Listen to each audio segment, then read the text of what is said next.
मेरे प्यारे दर्शकों, आज के इस वीडियो में मैं डॉक्टर राजा मिश्रा आपको 21, 22 और 23 अक्टूबर के बारे में बताने जा रहा हूं कि 21, 22 और 23 अक्टूबर का समय आपके लिए कैसा रहेगा।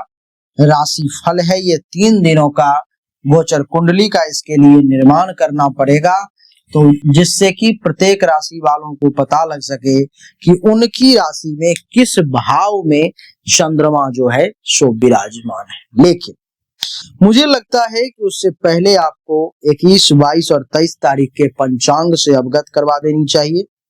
पंचांग में मैं ज्यादा नहीं, 3-4 चीजें ही आपको बताऊंगा। सबसे शुभ समय क्या होगा, अशुभ समय क्या है, दिशाशूल क्या है, चंद्रमा किस भाव में रहेंगे इत्यादि। 21 तारीख को अमावस्या तिथि, चित्रा नक्षत्र, मंगलवार का दिन, चंद्रमा तुला राशि में। शुभ समय अभिजीत मुहूर्त 11:42 AM से 12:28 PM तक, राहु काल। अशुभ समय 2:55 PM से 4:20 PM तक और दिशाशूल उत्तर दिशा की तरफ। 22 तारीख को प्रतिपदा तिथि, स्वाति नक्षत्र, बुधवार का दिन, चंद्रमा तुला राशि में। अभिजीत मुहूर्त शुभ समय कोई भी नहीं है। राहु काल अशुभ समय 12:05 दोपहर से 1:30 दोपहर तक, दिशाशूल उत्तर दिशा की तरफ। 23 तारीख को द्वितीया तिथि, विशाखा नक्षत्र, गुरुवार का दिन, चंद्रमा तुला राशि में। शुभ समय 11:42 AM से 12:27 PM तक, राहु काल 1:30 PM से 2:54 PM तक और दिशाशूल दक्षिण दिशा की तरफ। देवी और सज्जनों, इसमें 3-4 चीजें प्रमुख हमने आपको बताई। दिशाशूल अर्थात उस दिशा की यात्रा नहीं करनी है जिस दिन जिस दिशा में दिशाशूल बताया है। राहु काल जो बताया है उस समय में कोई भी शुभ काम, अच्छा काम करने के लिए नहीं निकलना है, तो ज्यादा अच्छा रहेगा। अभिजीत मुहूर्त और शुभ समय जो आपको बताया है, ये शुभ घड़ी है, इसमें कोई भी काम आप कर सकते हो। आइए अब चर्चा को आरंभ करें और जानने का प्रयास करें। चंद्रमा जो है सो तुला राशि में है, यानी कि मेष राशि वालों के लिए कुंडली के सप्तम भाव। देवी और सज्जनों, कुंडली के सप्तम भाव में यहाँ पर में चंद्रमा का बैठना मेष राशि वालों के लिए बहुत सुखद संकेत लेकर के आ रहा है। मेष राशि वालों को इस समय में परिवार का साथ मिलेगा, जीवन साथी की तरफ से भी खूब सपोर्ट प्राप्त होगा। दाम्पत्य जीवन का आपको सुख प्राप्ति के योग में देख पा रहा हूं। बिजनेस, व्यापार और पार्टनरशिप में भी लाभ के योग हैं। दूसरों पर में निर्भरता आपकी बढ़ेगी, इसलिए बहुत ज्यादा डिपेंड होने का प्रयास ना करें। मैं इसके बाद बात करूंगा वृषभ राशि की।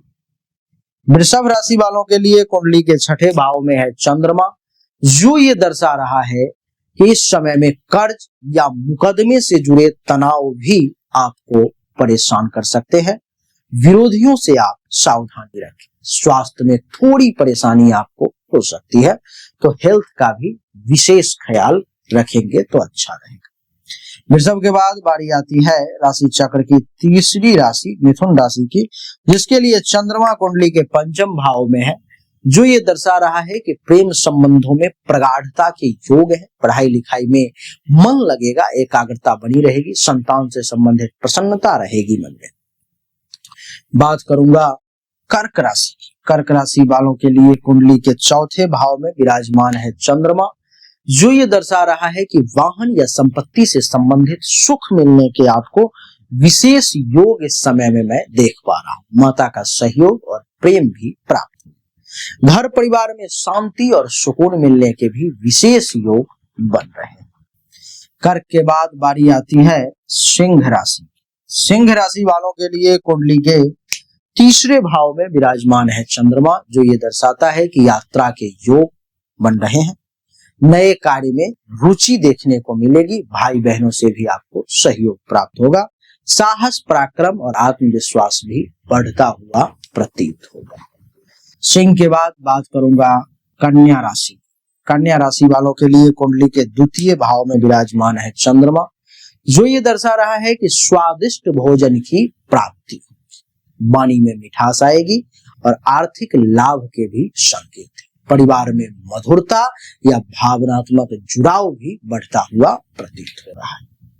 कन्या के बाद बारी आती है तुला राशि की। तुला राशि वालों के लिए कुंडली के प्रथम भाव में विराजमान है चंद्रमा, जो ये दर्शा रहा है किसी नए कार्य की शुरुआत की संभावना है।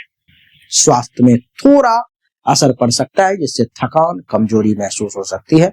मन चंचल रहेंगे, संवेदनशील और भावुक हो सकते हैं। तुला के बाद बात करूंगा वृश्चिक राशि की। देवी और सज्जनों, वृश्चिक राशि वालों के लिए कुंडली के द्वादश भाव में है चंद्रमा, जो ये दर्शाता है कि इस समय में आपको नींद से संबंधित समस्या परेशान कर सकती है। या तो आप सोने के लिए जाएंगे तो किसी चिंता के कारण सो नहीं पाएंगे, या सोने के लिए जाएंगे तो कोई ना कोई व्यक्ति जगा देगा, सही से सोने नहीं देगा। धन हानि के भी कुछ योग है। तो सज्जनों, वृश्चिक के बाद बातचीत करेंगे धनु राशि की। धनु राशि वालों के लिए कुंडली के एकादश भाव में है चंद्रमा, जो ये दर्शा रहे हैं कि मनोकामना पूर्ति का योग बन रहा है। आय और लाभ की प्राप्ति भी इसी समय में होगी। दोस्तों का साथ भी मिलेगा और इच्छाओं की पूर्ति के भी योग हैं।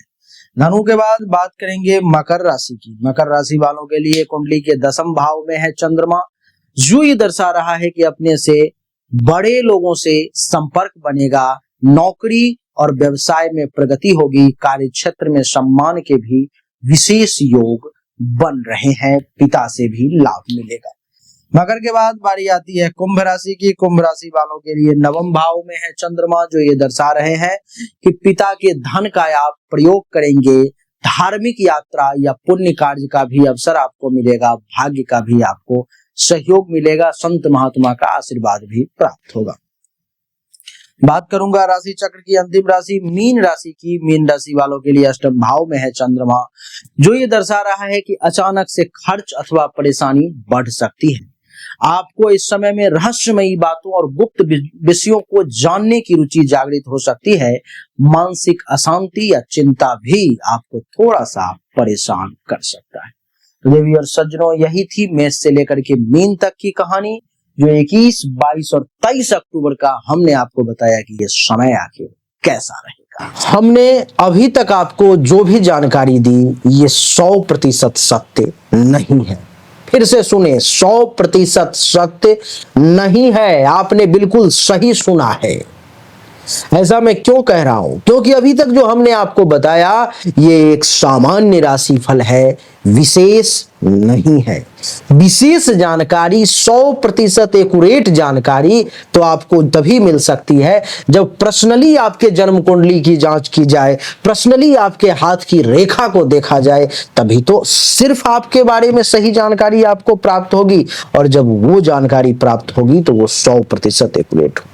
आपको जानना चाहिए, अगर आपको परिश्रम ज्यादा करना पड़ रहा है लेकिन परिणाम नहीं मिल पा रहे हैं, आपको भाग्य का साथ नहीं मिल पा रहा है, जिस पोजीशन पर आपको होना चाहिए उस पोजीशन पर आपसे पहले कोई और पहुंच जा रहा है, इसका अर्थ है कि भाग्य का साथ नहीं मिल रहा है, भाग्य के देवता की स्थिति कुंडली में गलत है, उसको ठीक करने की जरूरत है। दूसरा, अगर आप बहुत परिश्रम कर रहे हो, आमदनी के कई सोर्स को तलाशने की कोशिश कर रहे हो, लेकिन आमदनी बहुत ज्यादा कर नहीं पा रहे हो जितनी इच्छा है, जितनी कोशिश है, तो चेक करने की जरूरत है कि आमदनी के जो देवता हैं उनकी क्या स्थिति है कुंडली में, आखिर आमदनी क्यों नहीं बढ़ पा रही। अगर आप पैसा तो कमा रहे हो लेकिन बचत नहीं कर पा रहे हो, लाख प्रयास करते हो लेकिन फिर भी कितना भी पैसा कमा लो, कितनी भी कोशिश कर लो, बचत नहीं हो पा रहा है, तो आपको चेक करने की जरूरत है कि जन्म कुंडली में जो धन धान्य संपत्ति के बचत की देवता हैं, जो बैंक बैलेंस के देवता हैं, उनकी क्या स्थिति है, क्यों ऐसा हो पा रहा है। लेकिन इन सब को चेक करने के लिए पर्सनल आपकी जन्म कुंडली की जांच करनी पड़ेगी, तभी जाकर के वो पता लग पाएगा। देवी और सज्जनों, चाहे कोई बीमारी है जो आपको बहुत परेशान कर रहा है, बहुत परेशान कर रहा है, आप ठीक नहीं हो पा रहे हो, चाहे आपका विवाह नहीं हो रहा, वैवाहिक जीवन में अथवा परेशानी आ रही है, मामला तलाक तक पहुंच गया है या विवाह हो ही नहीं पा रहा है, जिस काम को करने की कोशिश कर रहे हो हर काम में रुकावट आ रहा है, जमीन मकान गाड़ी चाह रहे हो लेकिन हो नहीं पा रहा है, तो इन सभी शंकाओं का समाधान जन्म कुंडली देखने के बाद ही मैं आपको दे सकता हूं। उसके लिए सामने दिए गए नंबर पर मैं अपनी जन्म तारीख, जन्म समय, जन्म स्थान दोनों हाथ के हथेली का फोटो अवश्य भेजें। जो शुल्क है जमा करें, इंतजार करें, आपको जानकारी अवश्य मिलेगी। अच्छा लगा तो वीडियो को लाइक करें, शेयर करें, चैनल को सब्सक्राइब करके इसके बेल आइकन के बटन को दबा दें। राधे राधे, राम राम।